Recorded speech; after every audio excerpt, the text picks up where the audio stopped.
Every week it's the same thing, man. I get pumped up listening to the music. We're backstage. We don't even talk about what we're going to talk about just because I feel like you're so comfortable going live. I'm so comfortable going live. We just come up. We're like, yep, let's do this. There's so much stuff that's going on, man. We got a lot of stuff to talk about. Yeah. The content is just through the roof nowadays, man. Man, I keep hearing your name in so many different circles just because of how many different things that you have going on, how many different programs you're involved with, always promoting other people. Yeah. I will say this. I love that about the way that you do content. You promote so many other people. You always are plugging other people in, and not just anybody. Yeah, you go through your process. Are they well known? Like, well, they're well trusted in the community. Like, you go through that process. What are those three again? Enlighten everybody. What are those three things that people need to have to do business with you? So it's simple, but not easy, right? So it's really simple. Number one, they have to be highly regarded in the industry. So that's amongst their peers. That's amongst their company, right? Their clientele, whatever. They have to be highly regarded. Even their haters will tell a story about, who you are. This guy, right. he gets all of the clients. He gets all of the customers. He gets all of this. I like that, right? Right. The second biggest thing is that you have to be very highly reviewed. I'm looking for 5 stars. I'm looking for multiple reviews. Right. I'm not just looking for the one-off. Somebody's cousin said that you were a great agent and things like that, or whatever it is, right? And you have to be highly accountable, right? Like, who are you accountable to? I don't care if you own the company. That means that you're accountable to the people that work for you, right? What's your license like? What who the hell is holding you accountable? Right. There have been too many times in my life where I've thought I was aligning with someone, right? So I'm in the real estate industry the same way you are, right? The number one alignment that happens for every new agent is with a lender. Yeah. And you get a lender and they're throwing money at you and they're like, here, let's go to lunch or let's do this and that. Right. And then you get into a deal with them and you find out all of the discrepancies in their system. They don't answer the phone. I had one lender tell me I don't work on weekends. I mean, I respect his ability to know his time, you know, at least to let you know ahead of time. But does he know what business and industry he's in? It's nice to tell me that while we're in a deal. Right. Your client and customer is looking for you. Instead of saying to me ahead of time, hey, by the way, I take Saturdays and Sundays with my family. And believe me, I understand. Let's create the expectation. Right. But so far too often I was doing the assessment of their business after I started doing business with them. Right. And it's just that's just way too late to be doing that stuff. So yes, those are my top 3 rules for dealing with allies in the business. And when you pass those, I will promote the crap out of you. Right. What's up, Josue? My man, Josue. Dude, speaking of someone who passes those 3 with flying colors, Josue and Rebecca Soto pass those with they aced that part of the exam, right? I would emphatically send my mom down to them. If she was moving to Florida, I'd be like, moving to Orlando. We know who we'd be going with here. So they passed the test. And so like the thing is, all BS aside, right? So we spend a lot of time developing business. The brand new agent can develop business. Right. The seasoned agent can develop business. We spend a lot of time. I mean, that's what this is all about, like how to develop business. And what happens once you develop business is there tends to be this fall off, right? So you get your mindset already. You're like, okay, I got to do this. This is my new career, and this is that. And then once you get the business, those inadequacies are going to be glaring. If you have poor follow-up skills, those inadequacies are going to be glaring. Right. If you don't know how to delegate to other people who do that part of your job better, those inadequacies are going to be glaring. And so when you talk to folks like the Sotos, or you talk to folks like the Figueroa team or the DeVoe team or whomever that have a system around them, right? That are utilizing every aspect of their system at the best and the highest level possible, that kind of stuff is like sunshine through the clouds. Yep. Yeah, it falls on your passion to succeed. Yep.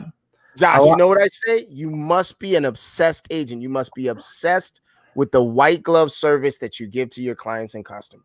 And I think it's obsessed with finding the solution. I was just dealing with this company the other day when it just something wasn't going right? Like we were promised something would happen within this week. And here we are 2 weeks later and they keep telling me I'm on it the next day, the next day, and the next day. And it's like, listen, I don't care. I do care when it gets done, but give me a date when it's going to get done. Tell me what happens. And all of a sudden he brings his manager on. I'm like, all right, this guy will know how to handle the situation. I'm getting the same thing. Oh my God. But here's the thing, and this is what I see so many people tend to do. They're focusing on why the problem's happening. Like, basically, it's excuses. You could call it reasons or whatever the hell is happening, but it's an excuse. When all I was looking for is bring me a solution, right? And then finally, I'm going back and forth, and finally, I'm like, you know what? Even though I'm the client, I'm going to be like, all right, this is the solution. Can we do this? Like, yes, that's great. Thank you so much for understanding. It's like, well, I just did your job for you, though, essentially, right? Where I should get paid for this.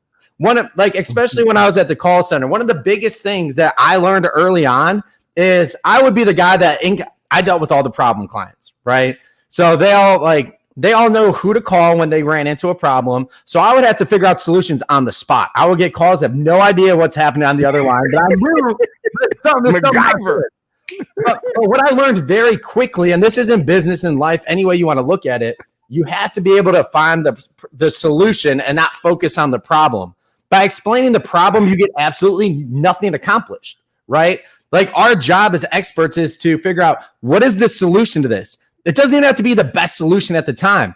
Figure out what's the good solution, run with it, and then figure it out as you go, right? We get paid to find solutions, not say, okay, this is the problem, and just look at it, because then they'll be like, what are you going to do with it? You're just kind of like poking the problem a little bit more. You're poking the bear. You're poking the bear. I get to this point in the industry. I look at our sales industry. Anybody that's in a sales industry, anybody who's a commission employee, is technically the owner of their own business. Yeah. And there's a difference between an employee and an owner. Okay, the employee looks at the problem and goes, "It's not my problem. Do I have to take care of it? Right. Is it something that I have to do? Is it in my job? I'm gonna send you to the guy above me." Yeah. Right. Looking for a manager, right? Right. And the owner looks at the a quote unquote problem as something that they have to solve, as something that is essential to the development of the business. Because if I solve this, then the next 200 people won't have that issue. Right. There's a quote that I use. It's not a quote, it's me. That says, whenever I get customer service or an employee on the line, and they tell me that they don't do something or they can't do something, I say these things. You ready? Yeah. I bet you will. I bet you will. Right. And they're like, what? Yeah, no, I bet you will. Right. And it's just a mindset that being in this business for so long, being in the sales industry, being in the service industry for so long, I couldn't fathom telling somebody that called me up, I can't do that or I don't do that.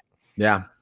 Right. And so this is a free tip. I don't know if you guys are listening, if you guys have your notebooks and your pens and your paper or whatever note-taking thing is.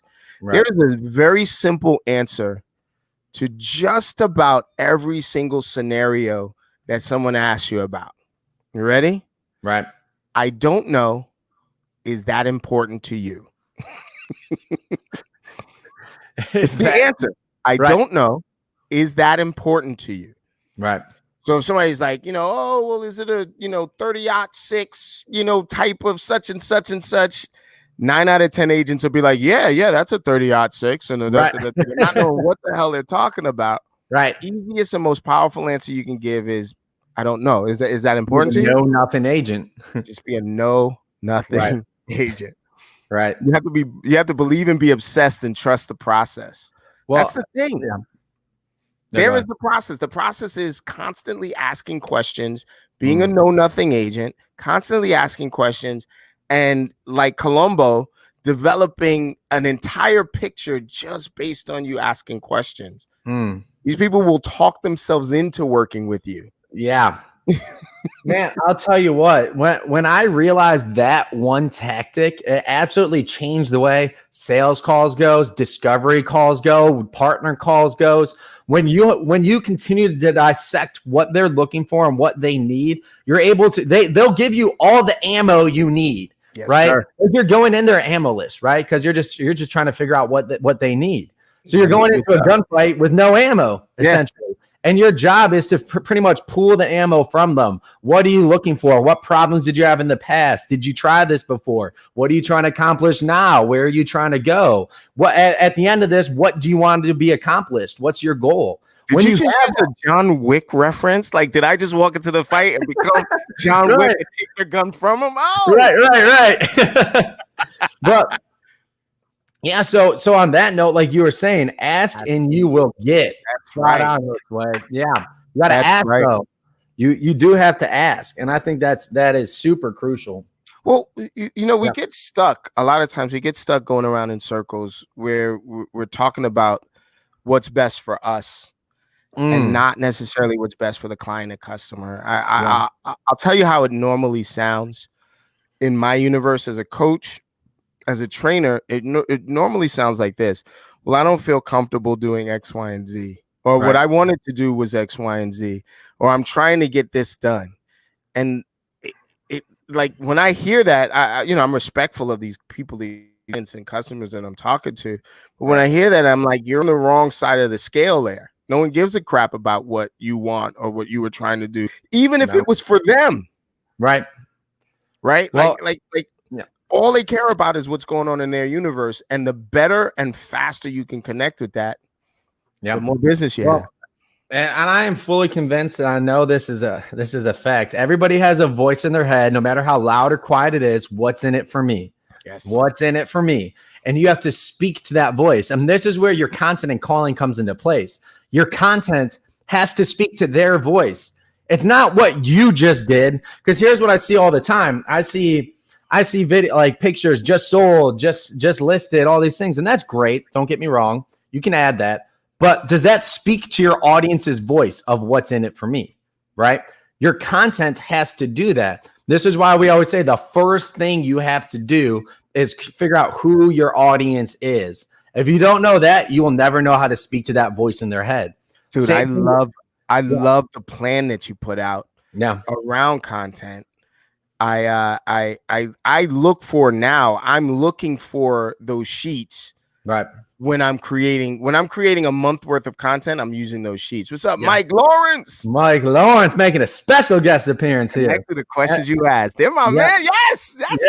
but that's the same thing with your calling too. That's why it's so important to figure out to ask those questions first. Because if I don't ask those questions to the specific person on the other line, I don't know what's in it for them. Right. No. I'm coming into it speaking to my own voice. If I just come in there and try and sell you right away, I'm speaking to my own voice, and that's not the same frequency, right? I have to figure out what's in it for you. What are you trying to get out of this? And once you do that, I can sell you based off of that, right? Well, I tell you that you've given me so much with content. You've given me a different perspective on how you look at content. So I am not looking at content now for what I can get from it. I'm looking at content for what I can give. Right. And so if the power of my business is questioned, I'm now making my content question-based as well. Right. So just my philosophy has been, if you want business, you ask questions. If you want more business, you ask more questions. You want a bigger business, you ask bigger questions. You want a better business, you ask the better questions. And if you want to be the best, in the industry, you ask the best questions available. And those kind of things you can build into content very easily. Right.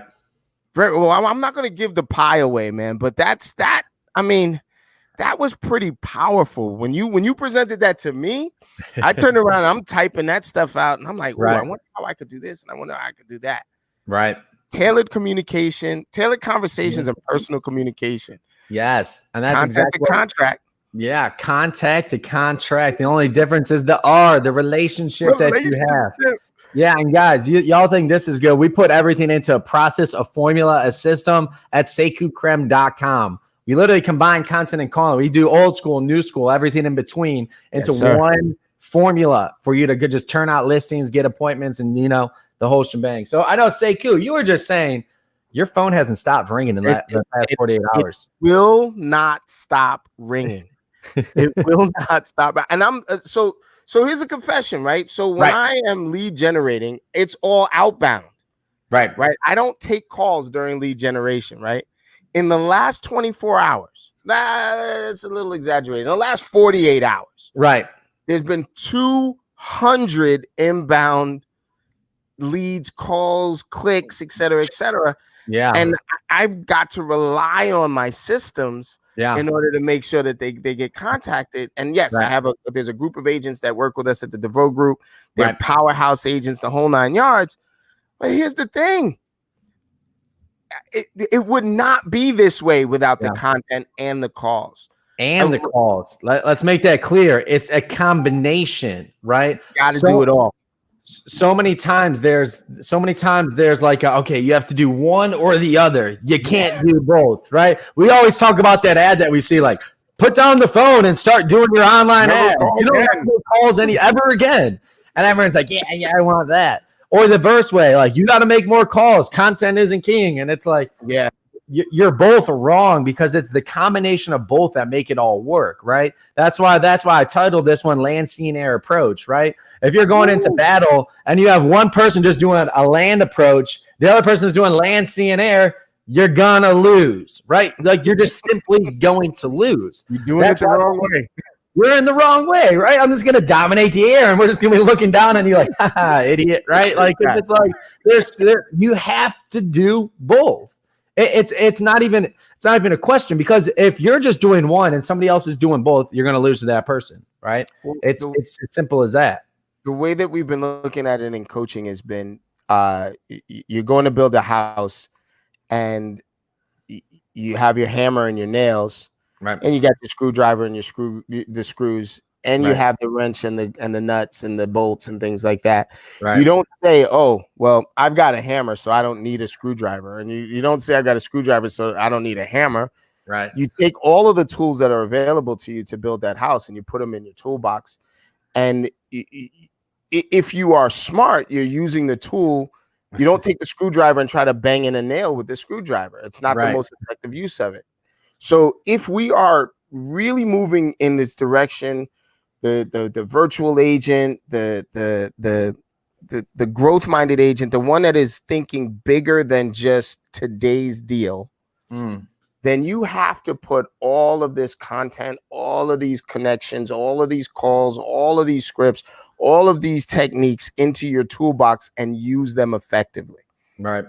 Use them and so there's one more thing that I am incredibly impressed with in working with you, Nick, is that you are accessible.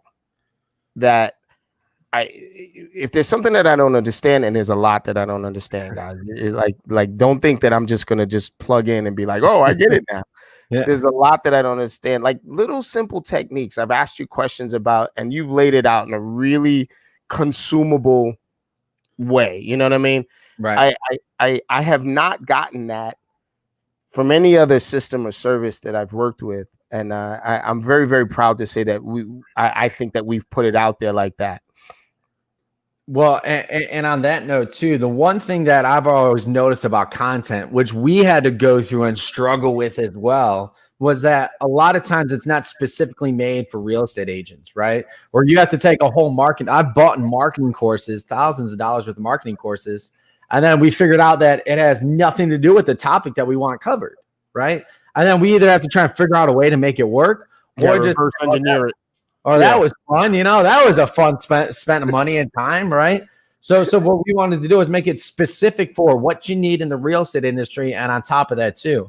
And I'll tell you what, just listening to you, I'll say this every time, listening to you talk about calling, go through the process, and make it in a way that I can understand and actually implement. Yeah, it does wonders. So many times I listen to, because I was at a call center, I know how many different calling, different things, scripts, all this stuff that's going on. But you break it down to what is effective and what do you need to know. There's not all that BS in between of just you break it down where it's like, all right, this is what I need to do. This is the process I need. Go implement. It's like, all right, that's what I need to do. Go. And Let's then get these notes. You make it a deal a day. You don't make it a deal a month. You don't make it a deal a month from now. You don't make it a deal. This will work. Just stay with it for 5, 6, 7, 8 months. You make it where it's like deal a day. Let's go. Knock out your calls. Yeah. Do this. This will happen. If it doesn't happen, do more of this. Do more of this. Yeah. And this will happen. Oh man. Well, I gotta say the most important aspect is that I'm having a ball, man. This shit is fun. It is fun. It's fun. Like I don't understand why the whole world doesn't want to do this. This is amazing. So I think I know why. Here, hold on. I know why the world doesn't like to do it. Is because if you're not following a system and a process and you don't know how to win, because I'll tell you what. I mean, this is just transparent on myself. Yes, sir. I like the sports. I like the things that I'm good at doing. I like winning.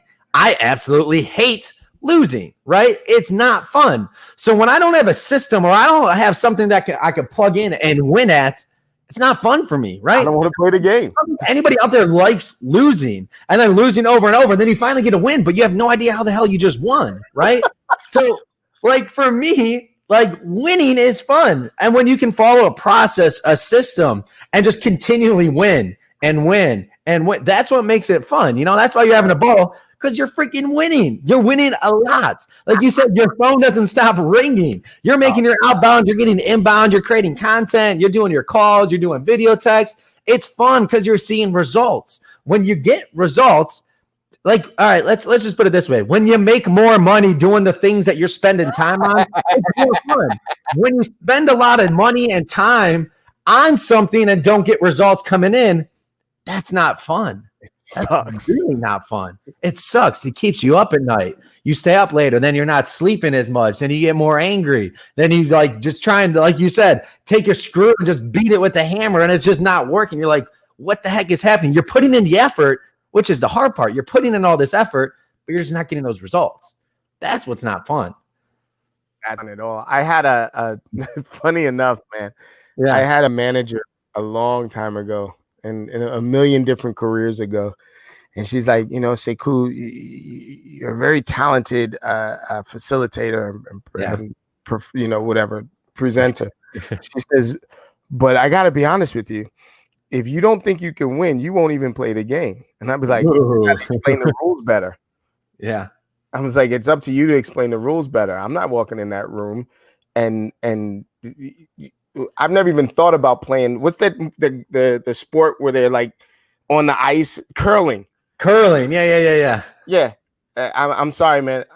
I'm not doing that because A, I think it's crazy. And B, I don't understand the rules. So C, when I start knocking other players over because I'm super competitive, I'm gonna lose. Right. But you can't do that. oh, I wasn't supposed to be able to do that. Oh, my bad. Right. Next time I won't. Yeah. I didn't know I couldn't do it. This is why we laid it out for you guys in a process to win. We want to see you guys win. We want to see follow process. Go to SekouCreme.com and go win. It's as simple as that. If you want to win, if you want to get more listings, appointments, the whole shebang, go to SekouCreme.com, follow the system, follow the process. We laid out content and calling. We laid out what we're both good at. Follow the system. We did it for you guys. Hey, listen, and right now is a good time to do it. Right now is when the smart real estate agent is taking territory. Yeah. Right now is when they're growing their market share. Right now is when they're leveraging. So this is a system that's never been done before, right? And so here is the number one complaint that I've heard from all the real estate agents that I ever work with. Right. Well, there's 30 other people in my area doing the same thing. Ain't nobody doing this with you right now. You are the one that's doing it in your area, and you will dominate. Yeah. No, you're 100% right, because it's either you follow a system to a call or you follow a system to create content.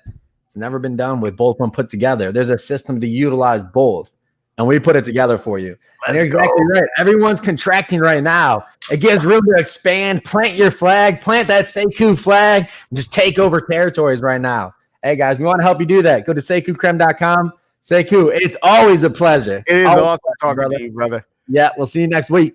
Later.